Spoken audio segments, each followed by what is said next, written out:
जिलाधिकारी द्वारा मशरूम की खेती का ग्राम मचुआखेड़ा में पहुंचकर किया गया स्थलीय निरीक्षण। जी हां, आपको बता दें इस वक्त की बड़ी और अहम खबर उत्तर प्रदेश के पीलीभीत से आ रही है, जहां जिलाधिकारी पुलकित खरे द्वारा कृषि उत्पादक संगठन के अंतर्गत मशरूम की खेती का आज ग्राम मचुआखेड़ा में पहुंचकर स्थलीय भ्रमण कर जायजा लिया गया। जिलाधिकारी को कृषक महेंद्र गंगवार द्वारा बताया गया कि मशरूम की खेती करने हेतु सर्वप्रथम 2 माह पुराना भूसे को गीला कर 40% तापमान पर पॉलीथीन में भूसा रखा।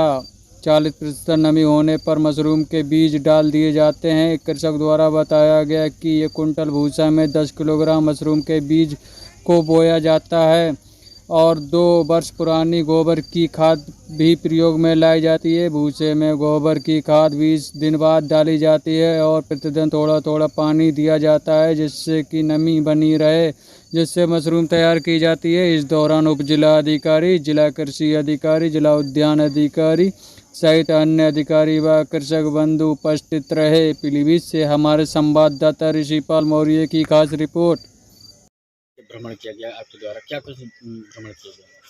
माननीय प्रधानमंत्री जी और माननीय मुख्यमंत्री जी की लगातार इस बात के लिए प्रेरणा रहती है कि हम लोग कृषक संगठनों को मजबूत बनाएं।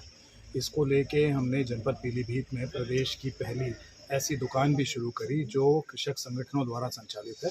हमारे 3 एफपीओज उससे जुड़े हुए हैं और उन्हीं में से एक एफपीओ महेंद्र जी का है, जिनके यहाँ पे आकर मशरूम का कार्य किस तरह से करा जाता है, क्या उसकी ज़रूरतें होती हैं, कहाँ क्या वैरायटी होती है, उसमें क्या सावधानियां बरतनी होती हैं, किस तरह से उसके बीजों की तैयारी होती है और बीज के बाद मशरूम को किस तरह से तैयार करा जाता है, ये पूरी प्रक्रिया आज मैंने समझी। मेरे साथ कई अन्य जनपद स्तरीय अधिकारी भी यहाँ मौजूद रहे।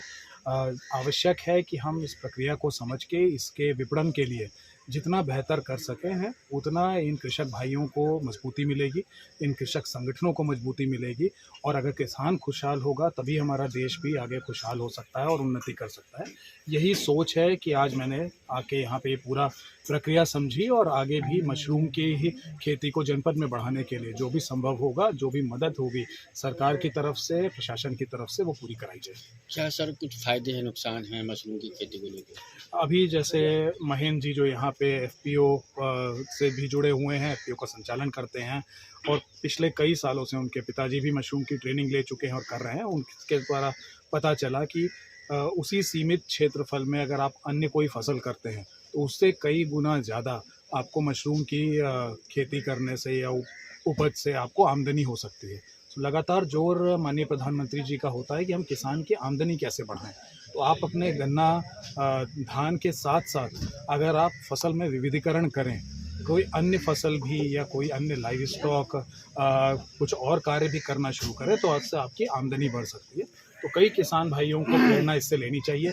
कई किसान भाई इससे सीख भी रहे हैं, इनसे भी जुड़े हुए हैं, लगातार इनके पास आ रहे हैं, ट्रेनिंग ले रहे हैं और इससे, इस विविधीकरण से आमदनी किसानों की बढ़ेगी और वो उन्नत हो सके।